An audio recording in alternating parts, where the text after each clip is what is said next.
This week, our entertainment lifeline has returned. The NFL is back, baby. And week one lived up to all of the hype. A birthday fit for King Arthur. US Open dishes out a 1v2 championship final. Can't beat that. Tennis is heating up in pop culture all over the place, especially in New York City. We're here to serve it up. We're going to talk about it. Enjoy this episode.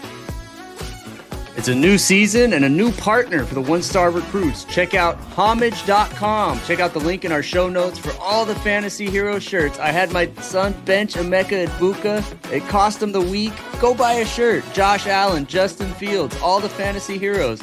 Check out the link in our show notes to support the show. One-star recruits, homage.com. Let's go. Yo, aloha. Checking in from the PNW studios at 181 pounds, fresh off a morning workout and feeling really good, Rip, at age 44. I did it. 44. I don't even know if that's an accomplishment or what that means. I say it now, it feels old. It did not feel old this weekend on my sweet birthday, but another spin around the sun for your boy. You're halfway home, dude. 44, average lifespan for a white male from Portland is 88, I hear. 88 now, 2025, AI, medical advancements. So congratulations, man. I'm sick of that being the response for my birthday this year. That has been the number one response for my birthday. It's not been like, congrats. That's why I said I made it. Like, awesome. Almost 99% of people just did what you did. They said, cool, almost dead immediately. Happy birthday. You're almost dead, pretty much. Did you see that? Did you see Kim Jong-il, Putin, and the Chinese president, Rip, walking together talking about science that will help them live forever? Did you hear about this? Yeah, are you all in on that? You gonna go get some of those I was drugs? thinking about it. I mean, yeah, right now, if you ask me right now at 44, Jerry West number, I think if I could lock in, I think it depends on what body you can lock in a little bit, though. I would definitely take 130 or 140. Feels like a cool age to be able to extend that thing to, but I'd have to be able to lock into a body that I can still trust and be with. It's going to be a question, Rip, if we can live for the next probably 10 years. We can see if this technology is really out there and if people are down. Will you lock it in? Would you take a 130, 140 life extender? I've always been a live forever kind of guy, especially since you and I both had Forever? kids. Later. I mean, I want to be at my kid's wedding, right? I mean, maybe not forever, but as long as possible. We're old already. We gotta. Would you care if you kept getting older body wise and it just kept getting more frail, but you're around? Or would you have to lock in that would be the difference. These atoms and these chromosomes and these peptides, bro, would have to coagulate in a way to lock in. I like 44. Shit, put me back at 38, even though I was a little fatter at 38. I'll probably take 43. I feel like I'm smarter at 43. Lock it in. It's going to be a money situation, though. So you're in. You're a live forever. Rip's a vampire guy. He's in. Who cares about resources in the world? Who cares about enough water for everybody else? Who cares about nature being completely fucked up? Rip wants to see his grandkids get married. I want to be able to draft DK Jr. in fantasy football in 20 years. That's why I want to stay around. DK Jr. will be, hopefully, Rip, if we're going to manifest these things right now, live forever style, DK Jr. is going to be sitting in the finals in Flushing Meadows, Queens, New York, as a Grand Slam tennis champion. I'm leading this kid towards tennis, not football, for sure. Maybe kicker, possibly kicker, but no way in hell is this kid. I'm leading him towards absolute tennis is the full thing. You know what we'll do on this podcast, Rip? This will be kind of fun. I'll do this for life, but I'll keep the listeners. I'll open on the podcast. DK Jr., as he continues to age, we will hang sports in the rafters based on my observations. For example, we'll try everything.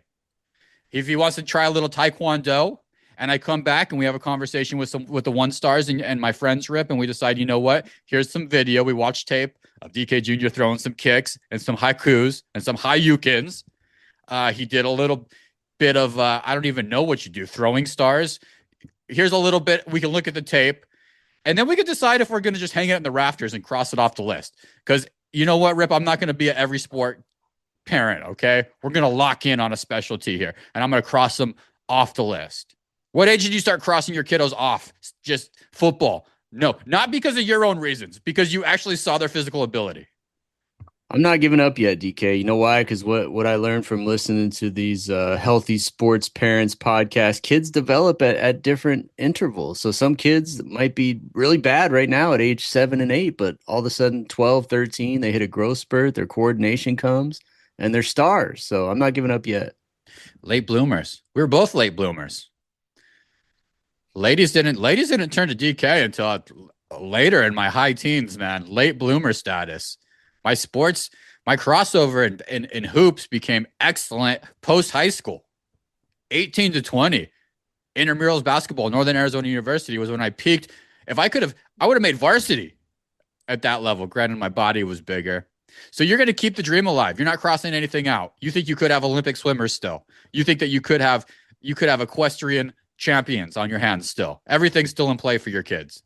Never give up on the dream, DK. A wise person, I think it was Dickie V once said, never give up on your dreams. You're already ready to throw in the towel just watching Tummy Time? What's going on here? What's going on up in Portland? I might throw the towel in on equestrian based on tummy time. I just don't see the posture that I like right now for early an equestrian rider. If I was making that decision, if I had to make an early investment based on tummy time, I'd probably throw equestrian out and I'd probably throw curling out. But I'm going to keep it open. I like the way you manifest for the future. But I will keep listeners updated throughout the years here. That's how I'm going to do it until we get down to like a top 3 sport, and then we'll lock on in. That's what you got to do it. That's what Richard Williams taught us. That's what Earl Woods taught us, Rip. Okay? We don't want these kids being it's really cute that you can go to an adult summer camp and play 2 songs on the guitar and you're able to kick a ball around and serve a volleyball and you can hang out. That's cute.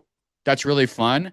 But you're not a professional. You're an average, okay? And that's what I want to avoid here. So I'm going to cross things out and I'm going to Richard Williams hopefully into tennis, cuz God, I would love nothing more to go watch my kid play at the US Open. One of the most, if I had my birthday wish, my birthday's right around this time every year, listeners. I'm going to put it out there. Anybody at the Open, tickets were going for fucking 15 grand for the championship round, Rip. That's crazy for tennis. I mean, it is back. It's Fashion Week right now in New York City. Nobody cares about Fashion Week because everybody's talking about the US Open. It's like the place to be seen. Tennis is making this reassert. I have to be there. I don't know where I got on this tangent. I'm thinking about my birthday now, and I'm like, shit, that's what I should have done. Just got myself out there. But add it to the list, Rip. We'll take our kids. What did you do for your birthday? Watch the U.S. Open at home and do some tummy time? What did you actually 44. do? What do you do, man? Birthday went really well. I mean, birthday went as well as you can get at 44. Kimmy gifted me the greatest gift of all, the greatest gift anybody in the world can offer, especially a newborn time, the gift of time, space. I used that time in the morning. 9 o'clock. Guess what? This is the talk of tennis because this is what I'm doing now. I went out and I played tennis for 2 hours. First time in 8 weeks I've hit a tennis ball. It felt fucking amazing. It was a perfect morning, Rip. It was just perfect. So I threw on my district shirt from Homage, super soft, and I headed out to South Portland. The tennis courts that I play at are at Lewis and Clark College, which is just this amazing campus tucked in South Portland, deep South Portland by Lake Oswego, home of Kevin Love, Klay Thompson, Bill Walton. Just beautiful down there. And this particular court's an outdoor court that sits on the backside of campus. Nobody really knows about. And it's surrounded, bro, by huge oak, maple, Douglas fir trees.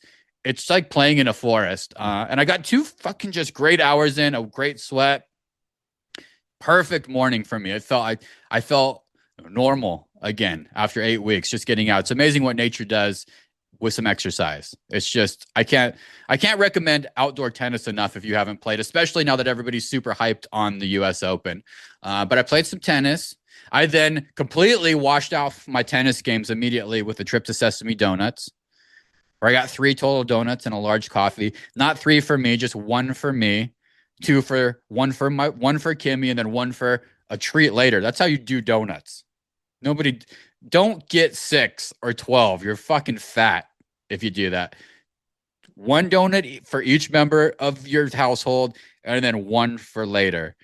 And then I sat down, bro. I sat down in front of that damn donut shop, Sesame Donuts, and I enjoyed a cinnamon twist and my coffee, and I just fucking zoned out to the sounds of Subaru Legacies buzzing by me. They, thems, and Portlandians walking around. It was fucking perfect once again.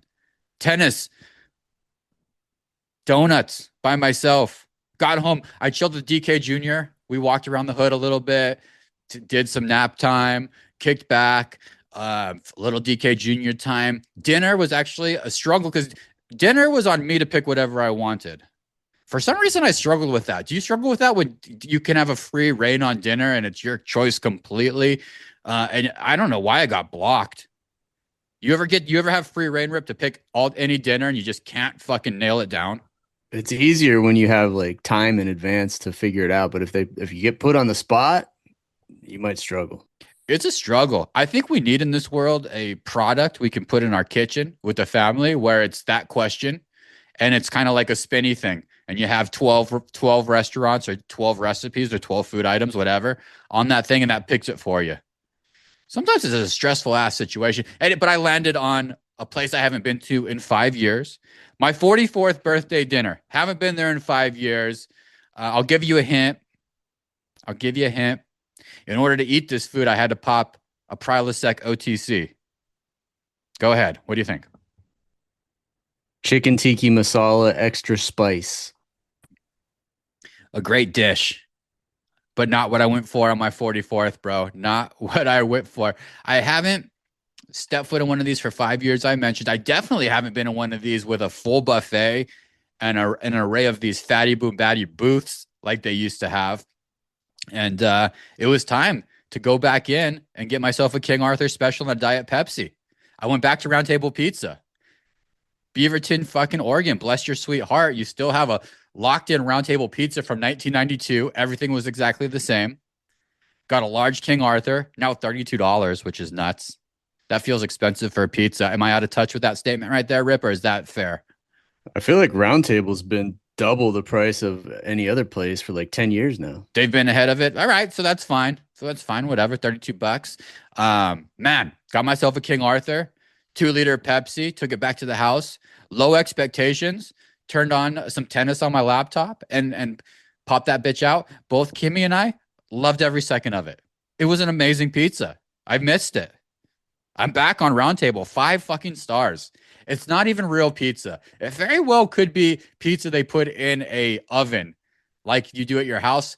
The bottom of the crust looks perforated. It looks like there's holes in it. It looks like a putting green that's being ready to get fixed for the next season. I don't think it's real. The pizza aficionados will spit in my face for 5-starring Round Table King Arthur specials, but I'm going to give it to them. It was a moment in time and space, and it was just wonderful. And the Pepsi is the ultimate combo with a Round Table. You're guaranteed a little bit of diarrhea, some stomach problems, and some heartburn. That's why you got a Prilosec OTC yourself, and just prepare for the next morning of not being that great. If you add wings into this mix, you're entering a whole world of pain. So you just got to peel back the wings. You can't do wings and Round Table. Everybody knows this. So I kicked back and I watched some tennis. We're going to talk NFL. Did you watch any tennis before I move on? I'm just so fucking hyped on the US Open, tennis itself, Rip. It's hard for me. I got a boner for it. I'm just so into it.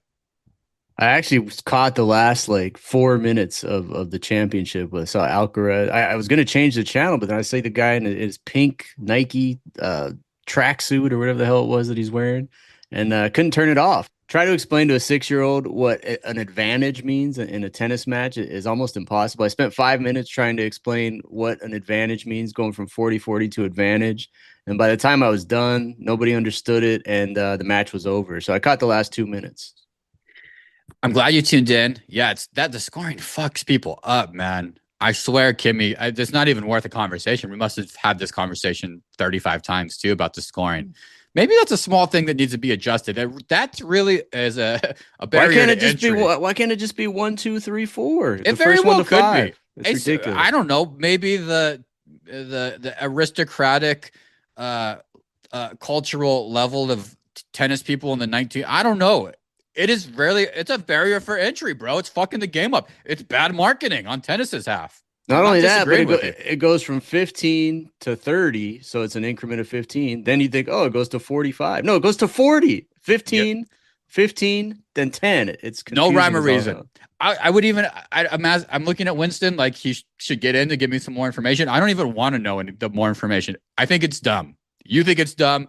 Your two kids think it's dumb. Dumb. It's a small thing that could be adjusted. It's like in the NFL. The NFL finally pulled up their big boy pants and added the electron. We have no more lines crews, which is great, Rip. Now it's all electronic to the millimeter. AI is taking over. It's taken over. So it will come for tennis eventually.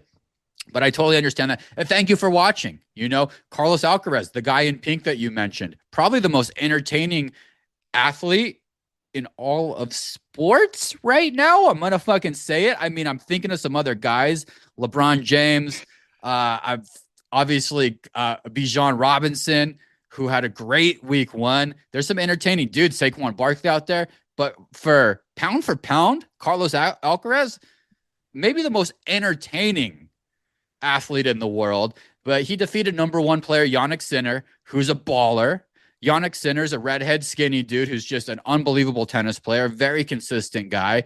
And Alcaraz beat him for his sixth Grand Slam title. He's only fucking 22 years old, Rip, this guy. So we're going to keep seeing this battle. They battled in the French Open, 1 versus 2. They keep going back and forth. This is if you're going to watch any tennis, when these two guys meet for the next 10 years, make sure to watch it. It's the just highest level of skill and intensity that you'll see really in all of sports at this time. And I know I'm hyping it up a little bit more because I know I'm playing tennis, so I'm into it.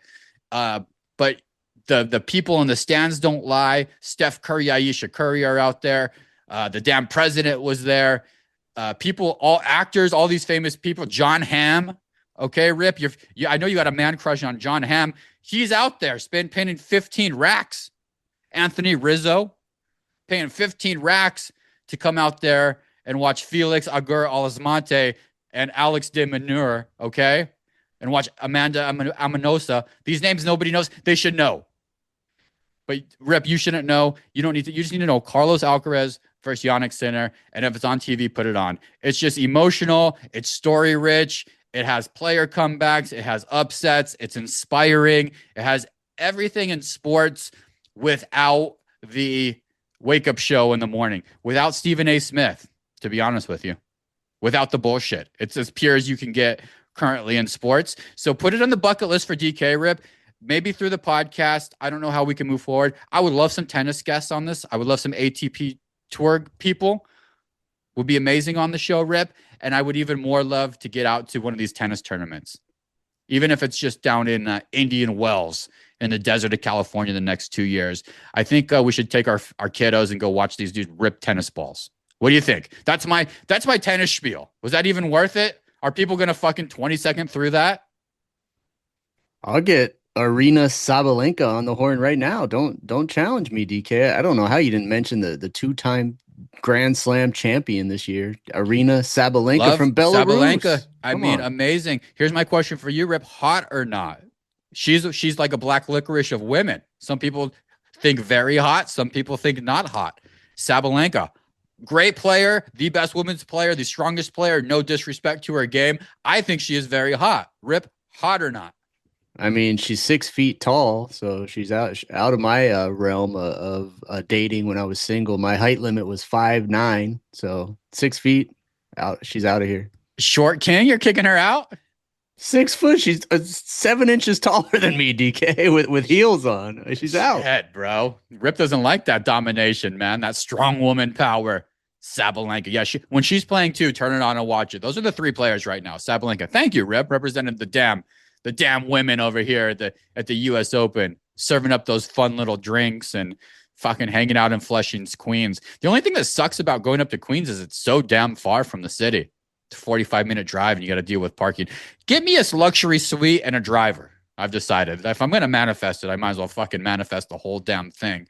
Nice little dinner in Manhattan, maybe a trip up to Flushing, Queens, sit 2 hours in a booth, back to the hotel. That's what I'm talking about. Easy lifestyle. Not an easy lifestyle NFL, baby. Locked in. Unfortunately, I'm in the newborn bubble. I wasn't as locked in as I would have liked to been. The most time I got was for our Arizona Cardinals. I got some takes on it, Rip. We'll get there. Week 1, though, man, a lot of great storylines. Bengals versus Browns. This is just a fantasy game because everybody, Jamar Chase, number 1 pick. Joe Burrow, ready to go. Bengals defense, can they do what they do? And then this Browns team, which nobody cares about, but they're grabbing attention a little bit here. Kind of this game was the set the tone game for the AFC North this season, Rip. Are you happy with Jamar Chase and Joe Burrow just on that offensive side of the ball?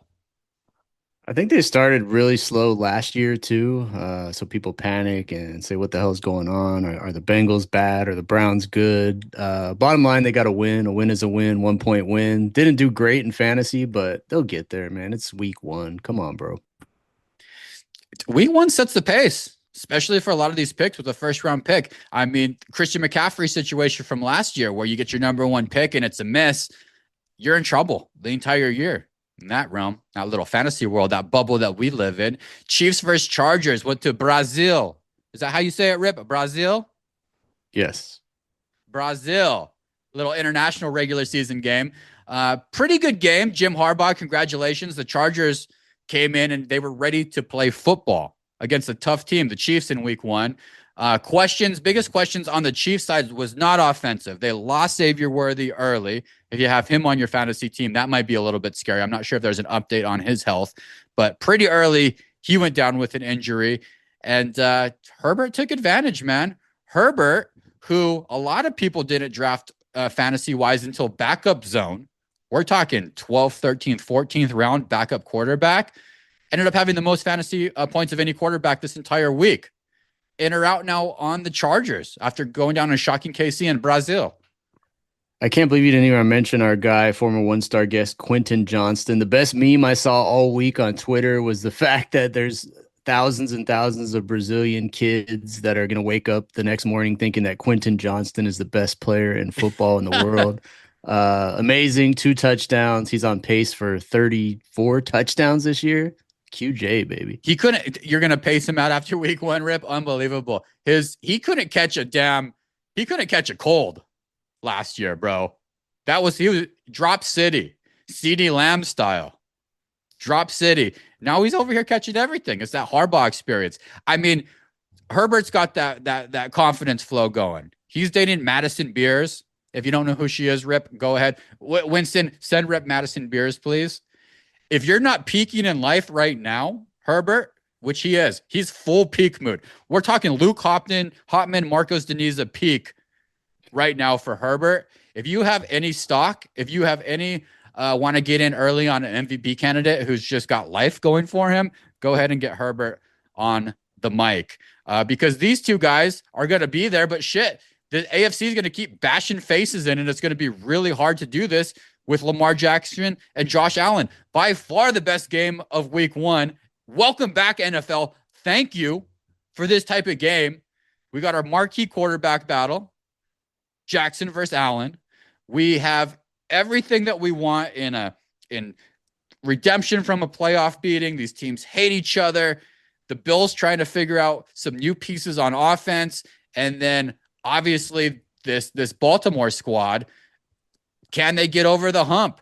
It's like in tennis. It's like Carlos Alcaraz is the Bills. Yannick Sinner is the damn Ravens. We just can't get over the hump of these guys.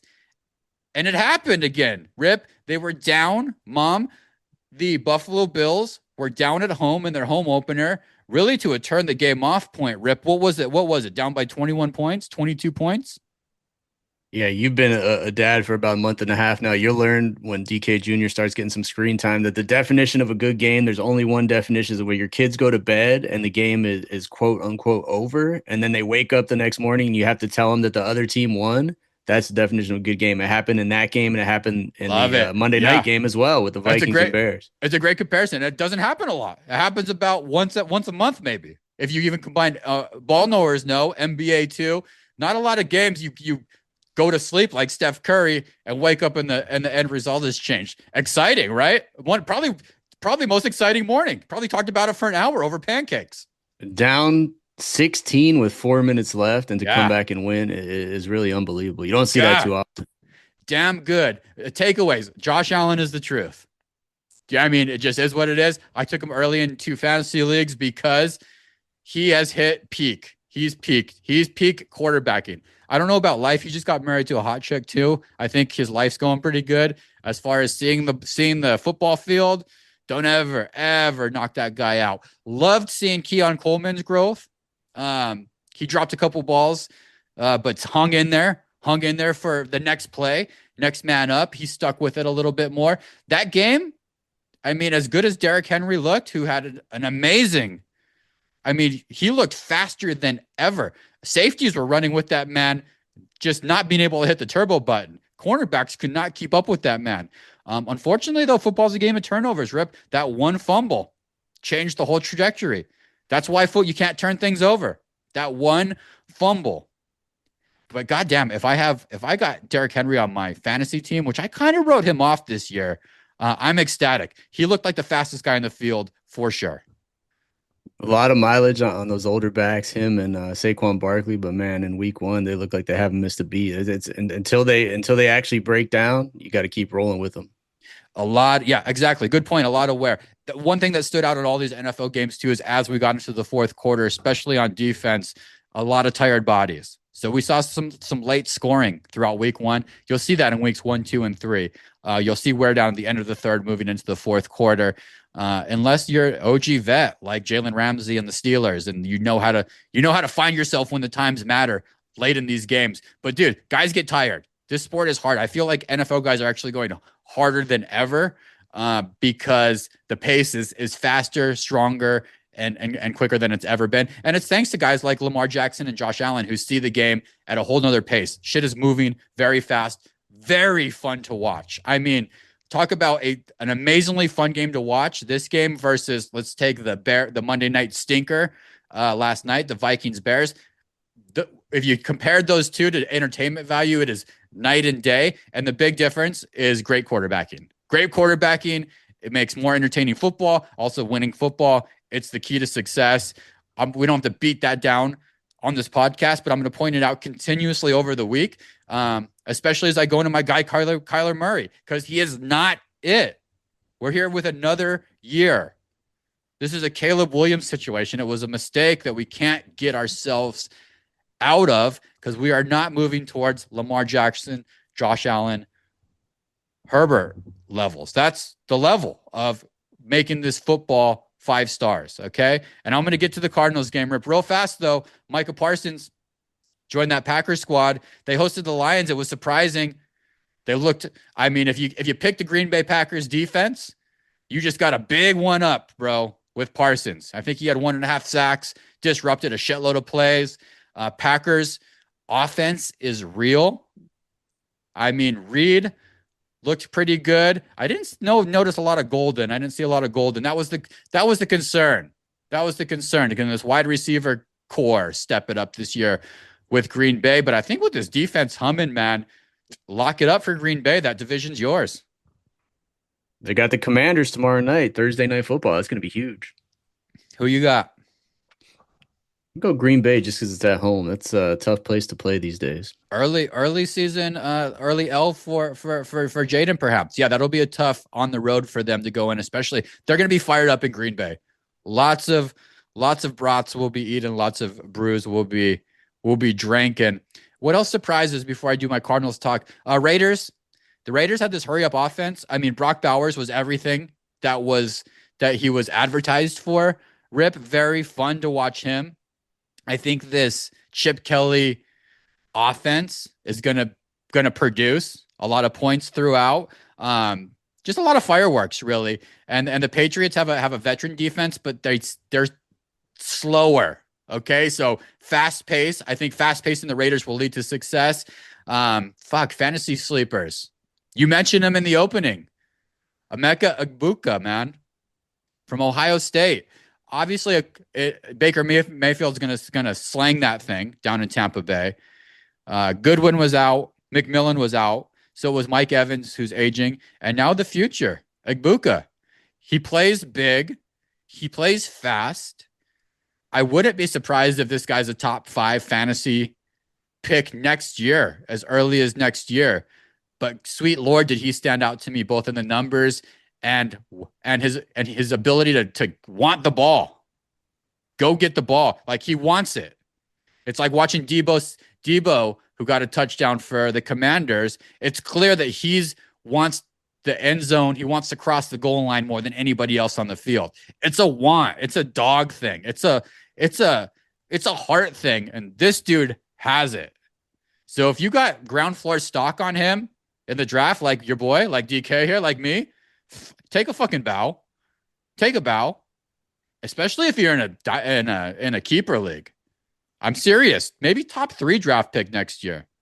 Josh, although he took an L, Justin Fields looked pretty good on the Jets. Way better than Caleb Williams on the Bears. If you're Bears fans, you just got to be thinking, what the sweet fuck are we doing? But I think those are the 2 fantasy sleepers, Rip, that stood out to me. Anybody hit your face that you were either like hell yeah or damn fantasy wise? Yeah, I was about to interrupt you. When you brought up Justin Fields, you've talked about 6 or 7 quarterbacks so far. How dare you not mention Daniel Jones, the best quarterback in the National Football League, Indianapolis Colts, #1 fantasy scorer. DK, give me 60 seconds on what you saw out of Daniel Jones and the Indianapolis Colts, playoff bound, baby. More so, the Miami Dolphins are in complete disarray. There's zero leadership going on in that team. Nobody gives a fuck on that team defensively.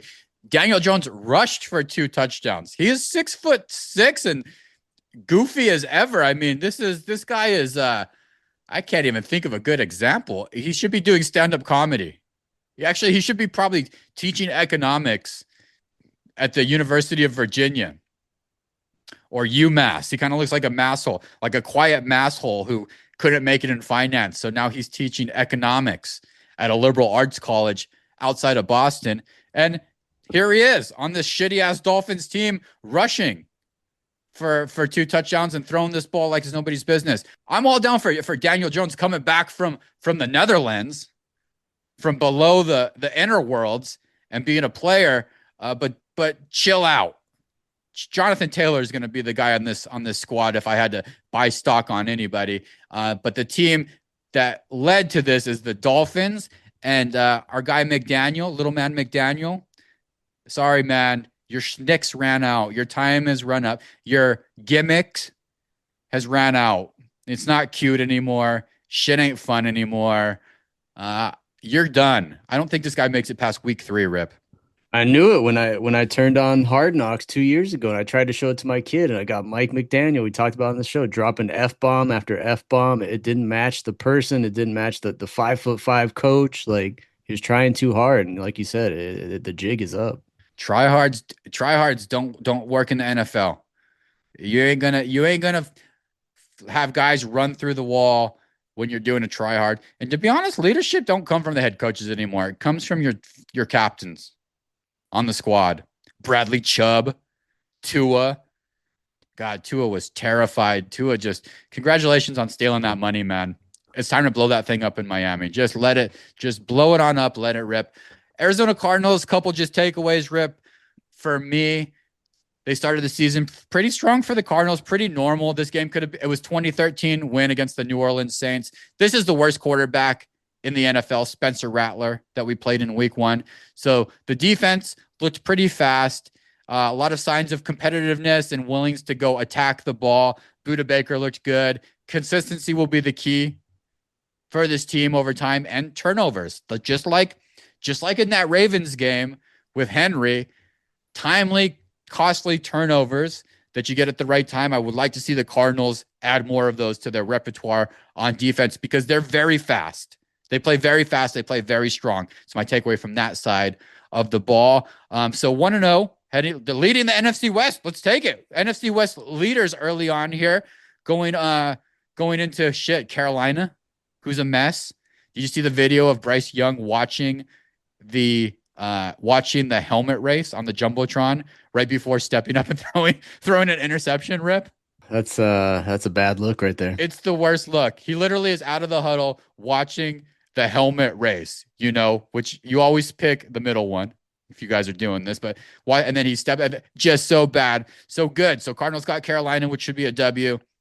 And then we go visit San Francisco without George Kittle, who's going to be out for a little bit in week 3, a divisional game that looks winnable without Kittle, depending on I don't know, Brock Purdy. Brock Purdy is one of these guys you could do a coin flip over, whether it's going to be a good day or a bad day. But I think those could be 2 W's, Rip, looking forward. So offense looked pretty poised. Granted, it was New Orleans. Big disappointment on just Kyler Murray's swag, Kyler Murray's maturation. I don't want to be a guy who judges people on their pregame outfit and how they arrive to the arena, but he did it again. He showed up in Janko jean shorts that went down to his knees. Talk about short kings, Rip. You can't be a short king and you look like a baby. And it's emphasizing your shortness, and it's making you look younger, more childish, it's not a reflection of how I want you to move forward from getting out of your house, driving or to the hotel, driving to the damn arena or taking the bus to the arena, feeling like a professional executive going to do clean work, like a clean surgeon. You're still dressing like a toddler and you're going to the park to play around in the sand and shit yourself. Fucking tighten it up, man. It's the small things that lead to the big things. I know you like being cool. Let's just make some small adjustments in that realm, and just maybe in football season, put on that funny outfit, that funny little toddler outfit in the off season when you're going to the state fair, and get some funnel cake. Go ride in the Vectron, okay, with your friends. Dig around in the little sandbox with your homies.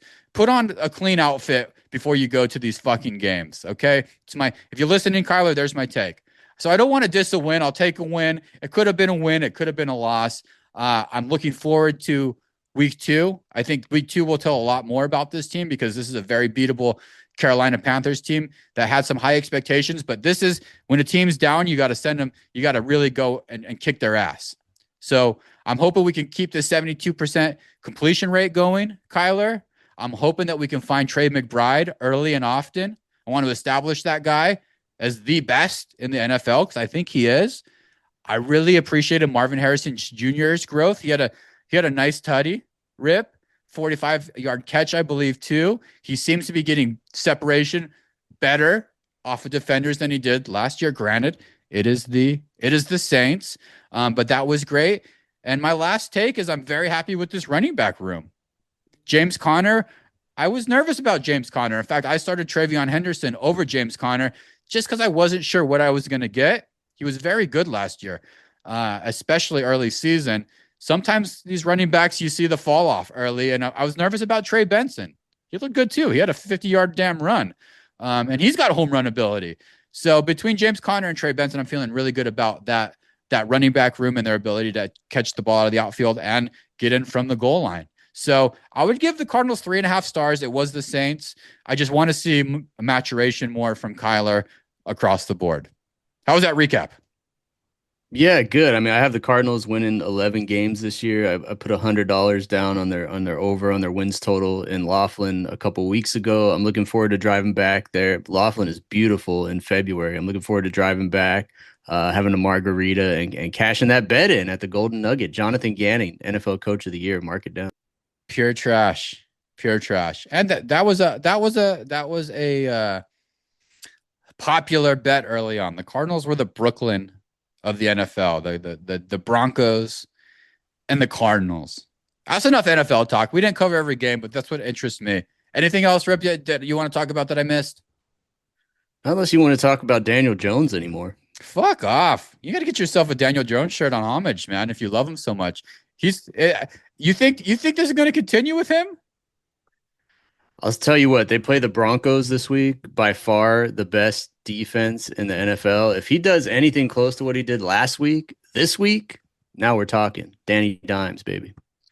I saw a Nick Bonito Fish Flakes shirt. Nick Bonito. Get in on it now, man, Broncos fans. If you want the hottest jersey, your boy can play. 1-star moments of the week. We all have them. Not everybody talks about them. We talk about them. 1-star moments, Rip. What do you got?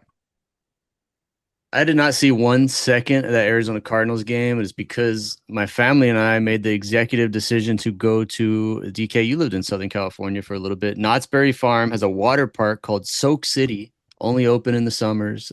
Sunday, September 7th, was the last day of the season for Soak City. So we chose to go there for about 4 or 5 hours. It was really fun, but also produced a nice little 1 star moment for me. It was packed. Naturally, it was 90 degrees. Just the last day of the season, like I said.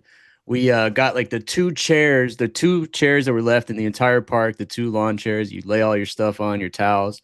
They're at the end of a row of chairs. So we snagged those, put all our stuff down, went to go on the water slides and this and that.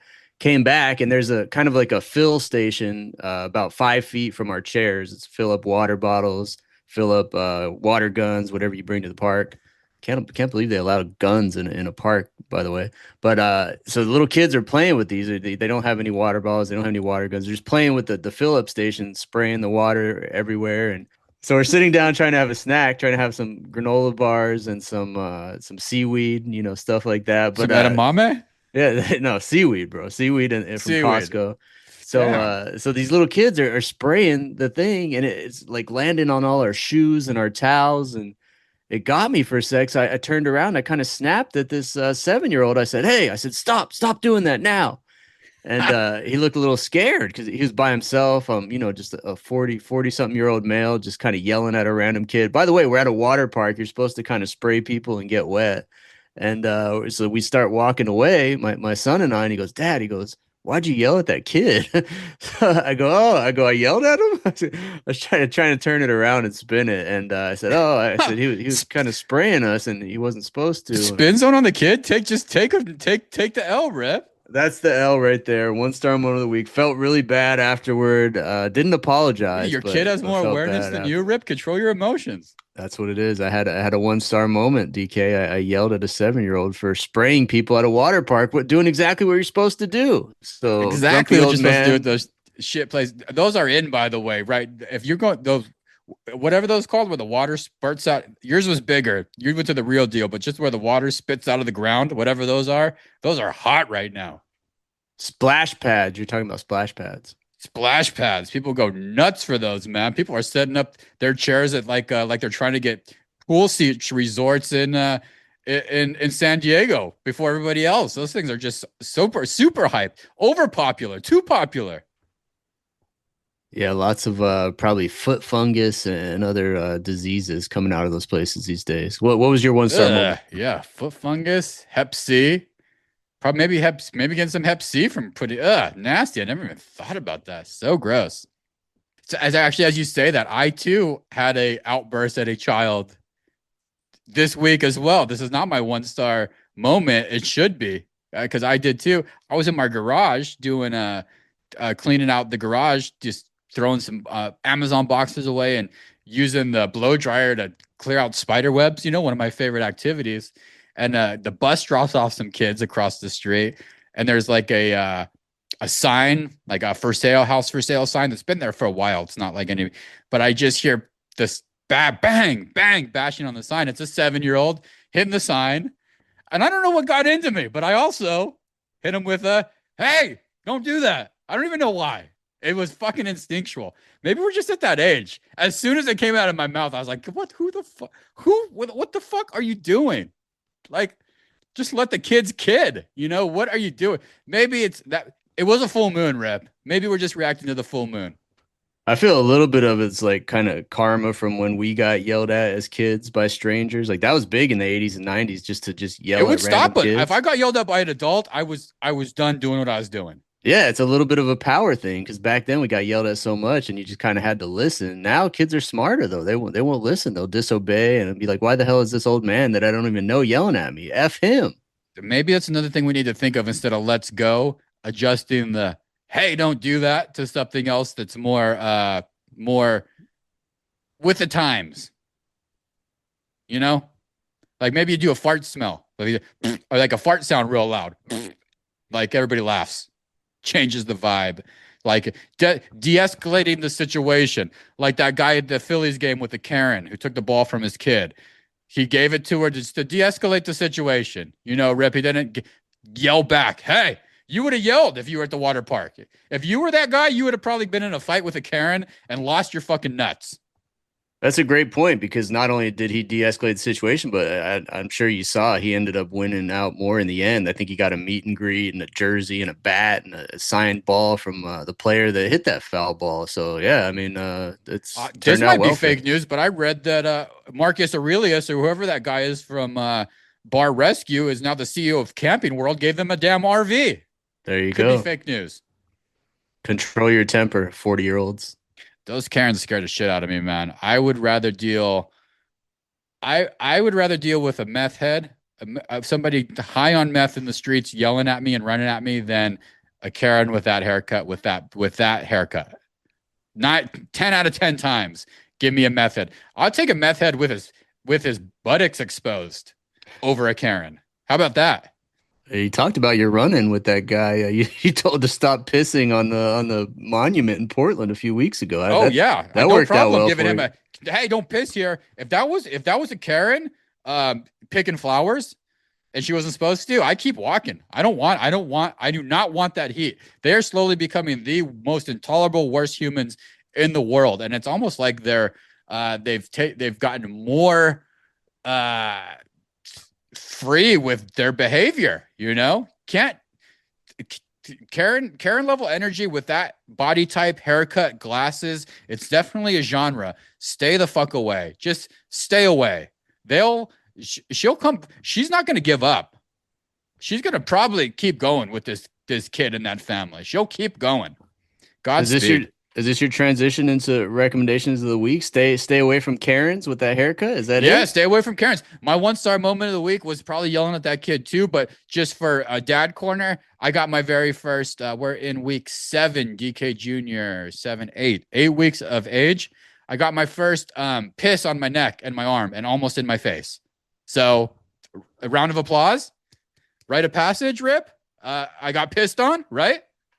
Yeah, you're not a parent until you get pissed and shat and puke. Wait, when you get puked on, that means you're a parent. Oh, that's the trifecta. Yeah, the dad trifecta. I haven't got that yet. That's a full burp up, definitely a full burp up of a meal that they needed to definitely intake to get to sleep too. Like just the worst timing.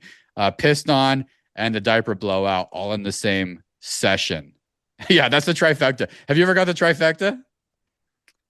Not in the same day, possibly in the same week, but yeah, when you actually the worst is when you swallow some of the other puke, like Oh, it goes into your mouth and you swallow someone else's puke. Like can't beat that. oh, fuck. Yeah, Whole Foods, man. Once we start eating Whole Foods, the whole game's gonna change a little bit right now. But yeah, I got pissed on. So 1-star moment of the week for me. 1-star recommendation of the week. My rec. Back to the candy game. I got off candy for a while, down to 181. I'm back in the candy game because it was my birthday. So I went to the Plain Pantry. That's the little convenience store here in Oregon, the Plain Pantry. Have you ever heard of that shit, Rip? Do you know about that? Hell no. It's kind of funny. They got their regional things, the Plain Pantry. Pretty good candy selection. Not bad. Better than most gas stations. I would put it up there with like a Circle K candy collection, maybe with a little bit more. And I got my candy of choice for this session were popped Skittles, freeze dried Skittles, which was a risk. Turns out to be a fucking 10 out of 10. They're like crack. So they're freeze dried. So they're not chewy. You bite into them and they powder up on you. It's like a quick powder. So you kind of put them in your mouth, for a minute. They kind of powder up on you, and then you get a pixie stick type Skittle experience, which doesn't sound that nice to me, but is actually very nice candy experience. And then everybody knows that I love Blizzard. I love a Nerds Blizzard at Dairy Queen. Everybody knows this. That's not new news. I just love fucking Dairy Queen, and I love a Nerds Blizzard. It's one of the best Blizzards. So I had these babies on my birthday, pop Skittles. My rec of the week is to get some Haagen-Dazs ice cream vanilla. Haagen-Dazs is the best. Everybody knows this. Pop Skittles. Just take a handful of them and crush them in your hand. Put them in the mix with your Haagen-Dazs and mix it up. Stay at home Blizzard. At home Blizzard with Skittles. It was my birthday treat. As I had that a homemade Skittles Blizzard, and then I had half a box of hot tamales, which is one of my favorite candies. It's my one of my favorite post meal sweets, actually, cinnamon candy, and I love fucking hot toms. So I had that on top of some round table, and my stomach was fucked up, but it was just a glorious dessert session for me. So I recommend Pop Skittles. Don't let the price, 1 stars, scare you away when you're looking at the Pop Skittles, because it will. Don't let the price scare you away. Continue with the mission and try new things. Best is when you know your stomach's going to be destroyed. You know you're going to be in the bathroom, but you still eat that stuff anyway. So birthday, man. Good recommendation, Come on, birthday. I guess. Birthday, let's go. My recommendation of the week is kind of something I alluded to a little bit earlier in the show, but I've been thinking about this a lot over the past 24 hours. Fantasy football, week 1, just don't panic. Don't jump to conclusions. Justin Herbert is not going to throw for 40 touchdowns. Quentin Johnson is not going to catch 34 touchdowns. Daniel Jones will be back to normal in no time. We had a little incident with TJ Hawkinson last night. Had an unfortunate game for the Vikings. My son in his league was down by 5.5 points going into last night. All he needed was from Hawkinson to score like 5.5, 6 points to get the dub. 3 hours of yelling at the TV. My wife got in on it. Did you make him draft this guy? I mean, it was ugly. So he's ready to cut bait on TJ Hawkinson, which I don't know, might be a good decision. He should cut bait on advice from Dad, though. That's what I'm hearing. Just stop. Well, here's the advice. Trust your gut. Trust your gut, kid. Trust your instincts. Here's the advice is that don't cut bait. I mean, maybe stash him on your bench, but some of these guys are going to come back. Amon-Ra St. Brown isn't going to have a 500-yard receiving year. He's going to light it up pretty soon. Jamar Chase had like 26 yards receiving. Come on, the guy's going to hit almost 2,000 yards this year. So don't panic. Your 1-star advice is what you told your 9-year-old child yesterday. You're giving to the world now. I know you gave him this exact speech and you used the exact same examples too. I know it. Oh, I had it when he woke up this morning. I had to tell him about the comeback. His second question was, "Did I get the win? Did Hawkinson score 5 points?" I said, "No, you lost by 1." I looked at him in the eye. I go, "Did you go undefeated last year?" He goes, "No." I go, "Did you still end up in the championship game?" And he gave me a big smile. DK, that's what it's all about right there. So don't panic. You're lucky he's in the championship game. If not, you have nowhere to turn. That's the thing. He made the championship game last year. So there's wins and losses. No one goes undefeated in fantasy football. You give advice. You say, but remember the Hawkinson moment, and you let this kid to make his own decisions because he's smarter than you, Rip. He's smarter than you. Yeah, I'm out. I've taken myself out of his. Removed my login. You're helicoptering parents. You're managing their sports. You're managing their fantasy football team.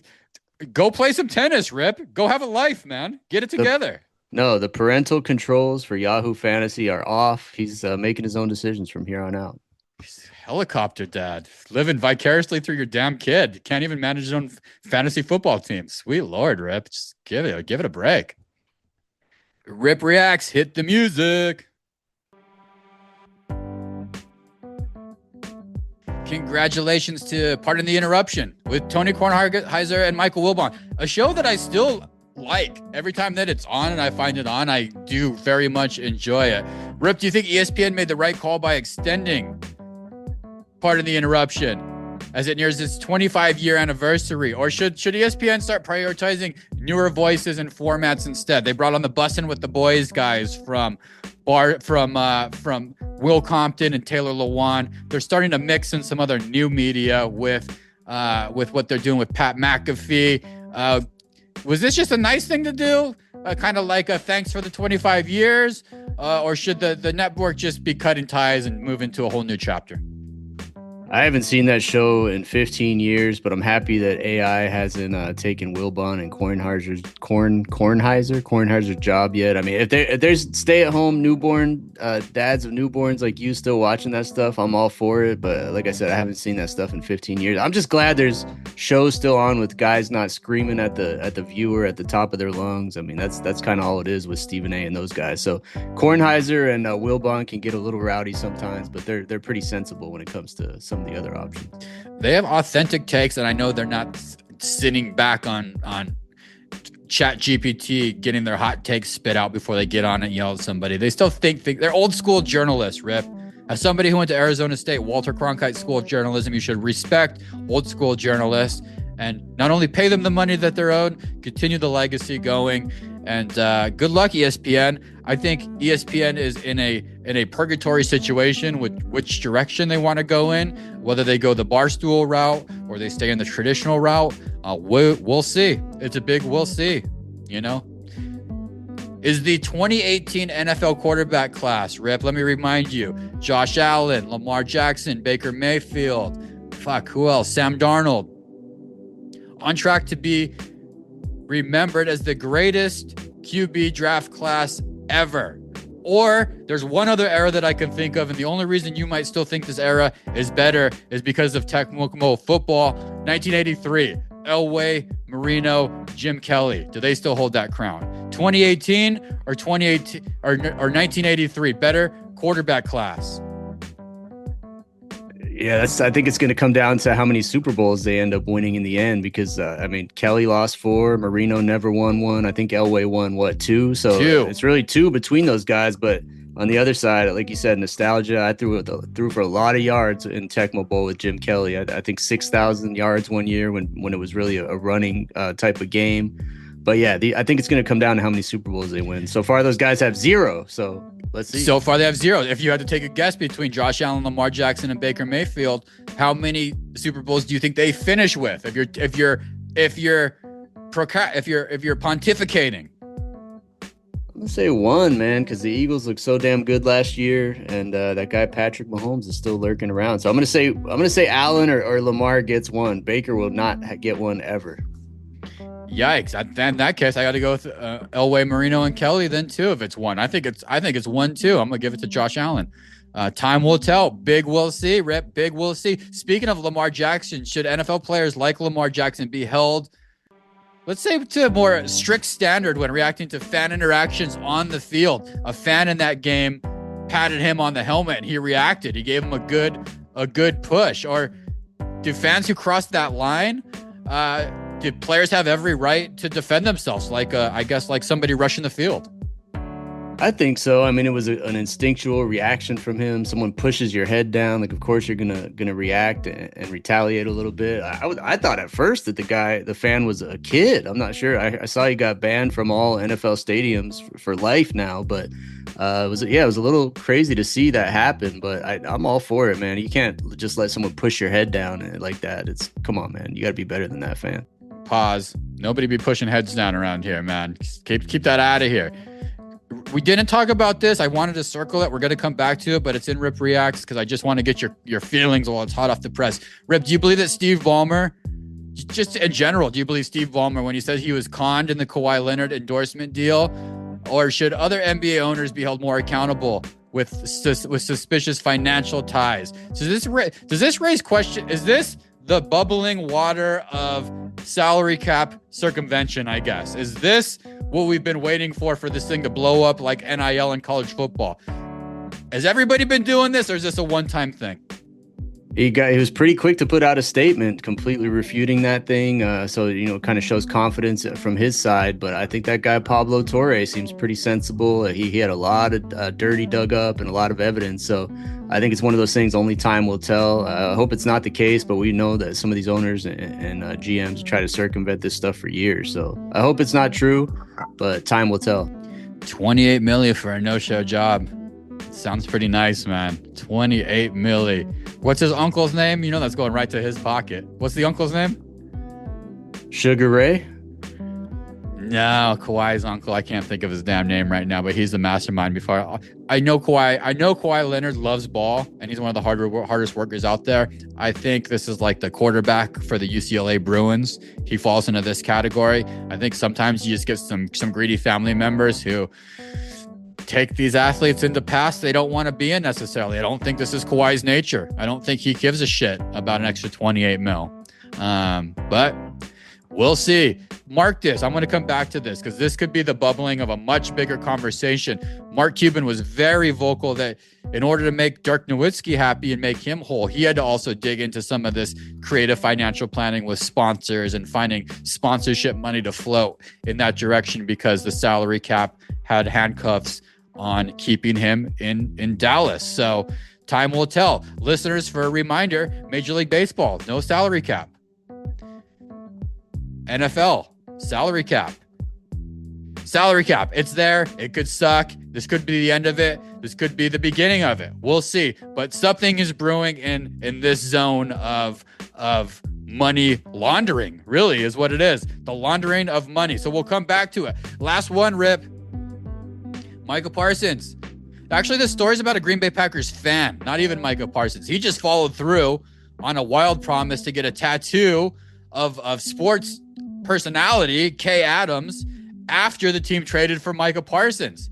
Apparently, Adams had playfully, this is like somebody getting a one-star recruits tattoo, she playfully pushed the idea of Parsons moving to Green Bay during her show.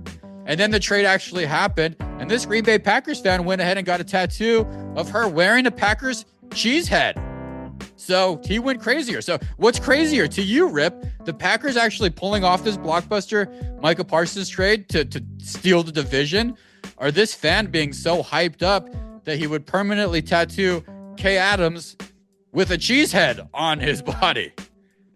Probably the trade is crazier because people get nuts with tattoos. And I was reminded, I talked about, we went to Soak City last Sunday, and people are in their bikinis and no shirts, guys in no shirts. And you see, the reality is, DK, 90% of tattoos end up bad decisions. They look terrible. They look ridiculous, and you can never get it off for the most part. So I think the guys are going to regret it sooner rather than later. But yeah, that trade is still one of the craziest in NFL history, especially if the Cowboys go down and the Packers go up from here.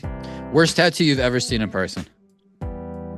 Tattoo of a baby simultaneously peeing, puking, and pooping on their father. The trifecta. We'll be back next week. One-star recruits. Give us 5 stars anywhere you listen to your podcast. We appreciate you.